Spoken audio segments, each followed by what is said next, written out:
Hey girlies, I'm Jessica. And I'm Rachel, and you're listening to the Game Day Girlies.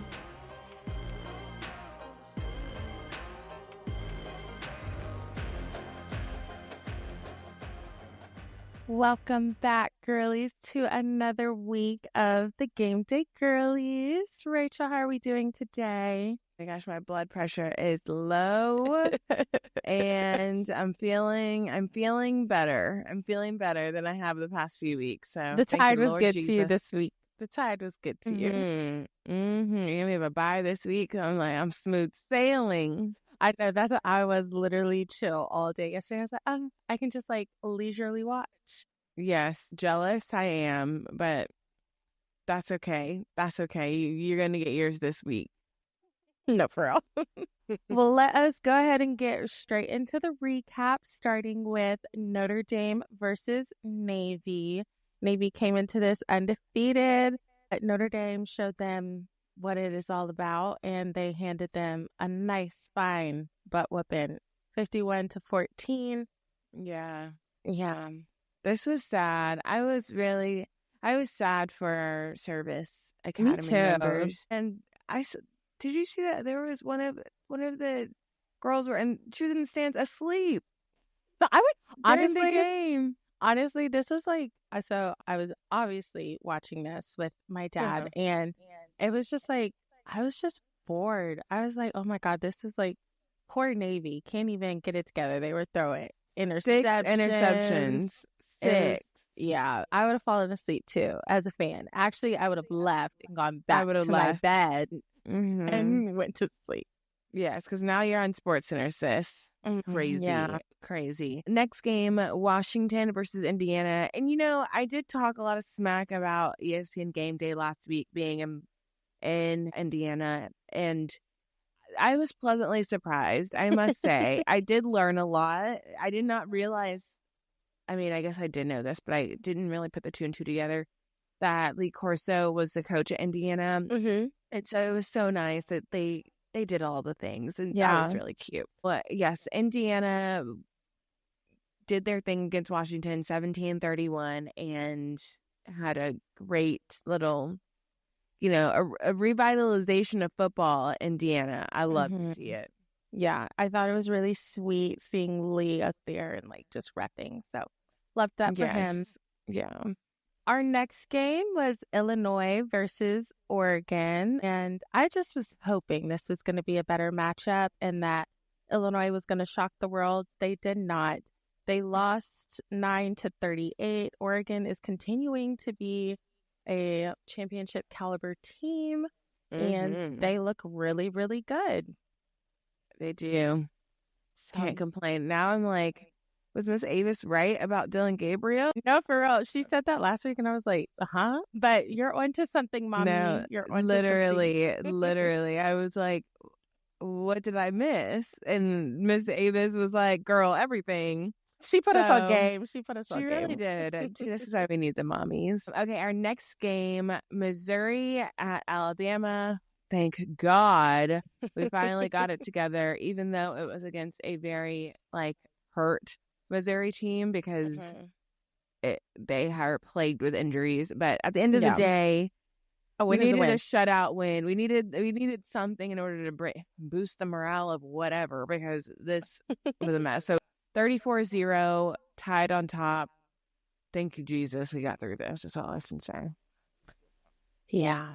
I'm happy for you guys. That was a good win for you. And then our next game, I will say the last 2 games, I was actually, before we started recording, I was telling Rachel, I was like, I was bored this week. And it wasn't even just because my team wasn't playing. It was just a slow week. There was nothing super dramatic going on. It was just an easy week of football. Everything that was supposed to happen pretty much happened. So, but these next 2, I felt brought a little bit of spice. And so we had Texas versus Vanderbilt. Vanderbilt is continuing to be a little problem, a little shocker in the SEC. They did not win, but they made it close in that 4th quarter, making it a field goal difference. But Texas did win 27-4. but this was exciting in the fourth quarter. Yes, it wasn't like very exciting. It was kind of like exciting at the beginning, like they're gonna do a little something. And quarters 2 and 3 were like meh, and then Vanderbilt was like, you know what, let's do a little razzle dazzle. Yeah, let's make it interesting. Yeah, so it was interesting at the beginning and at the end. Yeah.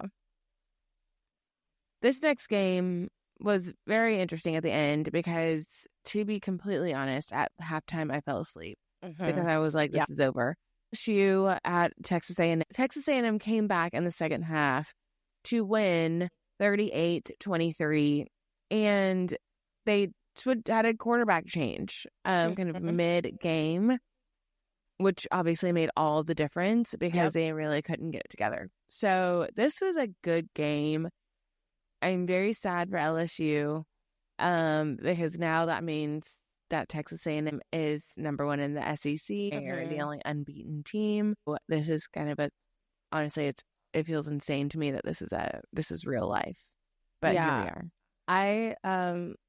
I also fell asleep. I was sad because I was thinking in my head, I said, I keep going against LSU one of these days. I'm just going to stop because why? And then I woke up this morning, I'm watching the recaps and all of the highlights, and I'm like, oh, okay, Texas A&M, y'all won. Yeah. So I was happy to see that waking up this morning. But yeah, what a turn of events. It was. Lesson is we can't go to sleep. I know. I say that every week. It's just so late. And I'm just so old now. Like, we were talking about this before. It is so much easier to be a game day girly on the West Coast. It is. These games are over by 7, and you are like, it is so nice. You get to just watch football from like 9 a.m. to like 7 p.m. It's so nice. Yeah, still go to dinner, still go out if you want to, like, and be in bed. So easy at a decent hour. To be a game day girly on the West Coast. I took it for granted. Yeah, I took it for granted. Take it for granted. And lastly, Colorado with its win over Cincinnati makes them bowl eligible for the first time since 2016. So shout out to the Buffaloes and Coach Prime. We love that for you guys. Yeah, love that for y'all. So we will see Colorado in the postseason this year.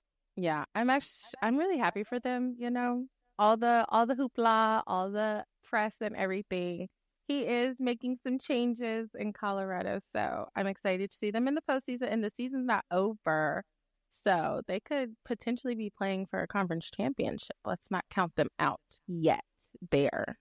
So. Yeah.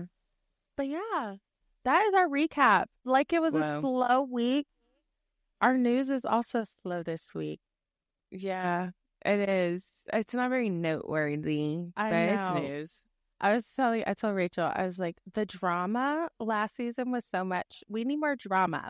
We need a little bit more off the field drama because it is lacking this season. We had sign stealing last year. We had Tui. Yes, we had the Tui family. Wow. The plot was just, it was thick. They gave it all to us last season, but that's okay. So this week's news topic is that the CFP starts next week. The first ranking will be coming out on my birthday, November 5th. So we did last season kind of like go in depth about the CFP versus the AP and what that means for the playoff and this, that, and the third. That was season 1, episode 7. We will not be doing that again. So please go back and listen if you need a recap. A little refresher.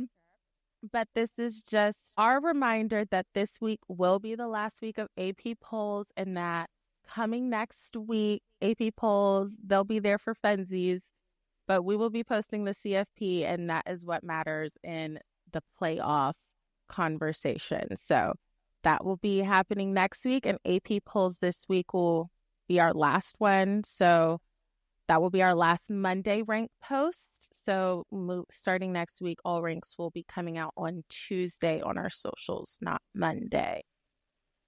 Yes.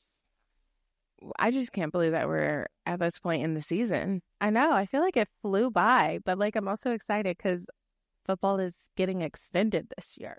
So oh my God, there's so many games. I know. I'm so excited. I was putting know. together kind of like the holidays schedule because I'm really trying to wrap my head around the holidays this year. And I was like, okay, wait. I literally had pulled up the CFP schedule next to my calendar so that I could plug in when the games were going to be, because I'm like, we can't be traveling. We can't be driving all day on a day where there's 3 bowl games. Like, are you serious? Yeah, we cannot be booked and busy, sat in front of a television. So those days are reserved for resting and sitting in front of a TV. There will be no traveling happening on college football playoff days. So I suggest everybody on here, y'all take a look at the calendar because it is extensive where the games will be and when they will be. So, and it's around the holiday. So just take a little looky-loo there.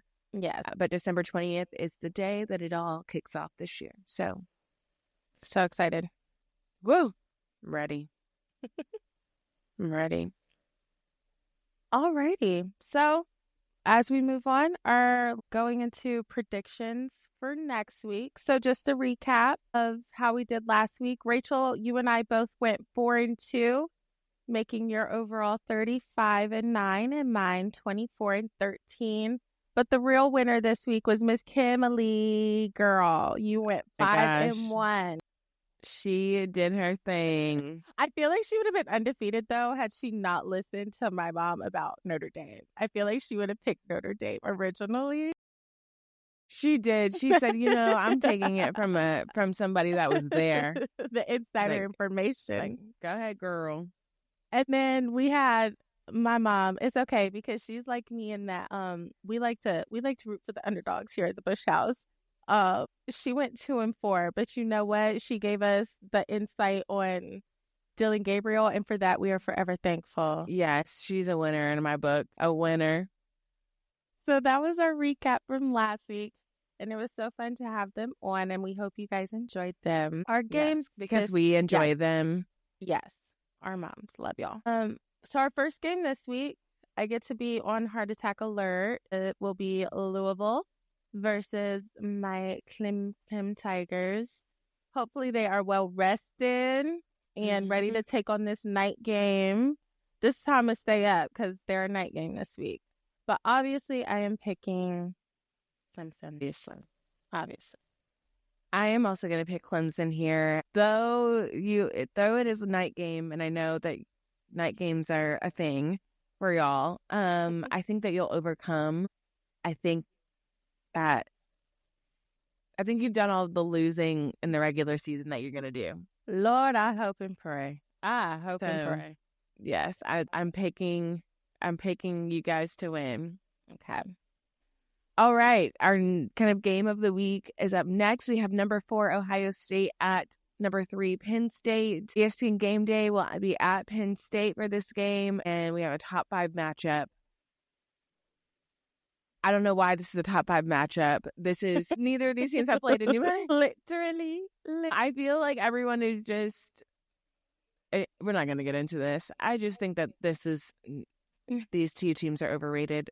However, they didn't ask me. So I asked you, Rachel. Yes, I'm picking Penn State. I truly think that Ohio State doesn't. They haven't played anyone, and even when they did play anyone halfway decent, it wasn't anything impressive. So I'm picking Penn State. Yes, I am also picking Penn State for similar reasons, and I do tend to lean home field advantage, and that is the only thing I'm giving them here is their home. So this Big Ten matchup is just like, I don't know. It is what it is. It is what it is, but it's going to be a lot of hype around it this week. So we shall see if they live up to the hype. Our next top 25 matchup is number 17 Pitt versus number 20 SMU. Pitt is undefeated and SMU is undefeated in the ACC. So this is a big ACC matchup here. I am hoping for a Pitt loss. It really doesn't matter because they're both undefeated in the ACC, so like somebody's going to come out with a loss. But I want Pitt to have a loss because Clemson plays Pitt later in the season. So, we're thinking strategically here. Understood. Right. Okay. Lord forbid there's anything that happens. It just gives Clemson a little bit of a cushion. So I'm rooting for SMU. I think it will be a really good game, though, and a big one for the ACC. I'm also picking SMU. I think countless times throughout the season they have figured out a way to win. Mm-hmm. You know, I have a good friend from high school, DeMarcus, who went to SMU, and every week he tells me that we need to talk about SMU. So here we are, DeMarcus. We're talking about SMU. And we're rooting for SMU. And we are rooting for SMU. SMU, so period. Don't disappoint us, DeMarcus. Yeah, DeMarcus, you better tell your friends. Tell your people to get it together. Last game of this week, we have number 1, Oregon at Michigan. And like I've said before, Michigan is they don't matter currently in the realm of football. And in the realm of elite football. Mm-hmm. Just sad. Y'all just take a year, rebuild. Yeah. Just nobody get hurt in this game, and y'all just keep it pushing in the big house this week. So I'm picking Oregon. Yes, I still stand on what I said last week when I picked Illinois versus Oregon over Oregon. I think Oregon is due for a loss. So I'm not picking Michigan. I'm picking Oregon, but I'm about to say, oh my God. But now we have truly gone crazy. No, I'm picking Oregon, but I would not be surprised if Michigan figured it out sometime this week and tried to get a big win under their belt. I could see that happening. Yeah, to try and keep themselves somewhat, they're not, but somewhat relevant. So, and I do think Oregon is due for a loss. When it's coming, I don't know, and I'm not picking it this week, but I could see this being the game where Michigan is like, all right, guys, let's strap up our boots and at least be bowl eligible this season. So, you know, I could agree with you there. The Game Day girlies are officially putting this game on upset alert, though we are not picking the upset. This is on upset alert. Keep an eye out. Yes, just take a gander, because it has been non-ranked teams that are making these big upsets. Mm-hmm. Yep, exactly. So there's that. So, and I do feel like Michigan is somewhat like offended, that they're not like where they were last season. So they're going to give their all. Yeah, they're trying to find a way to make a splash. So I do feel like this could be their turning point in the season, but I'm not picking them. So Oregon is my pick. Oh my God. Well, I love it. Y'all let us know on Saturday who your picks are. Of course, we love to hear all the outlandish reasons why you're making picks. And I love whenever someone picks the upset and then sends it to us. Like, I picked the upset. I'm like, yes, please tell us, because I need to know. So please keep voting in our polls. Follow us on social media at the Game Day Girlies on Instagram, and check out our merch at www.thegamedaygirlies.com. We have all of the things.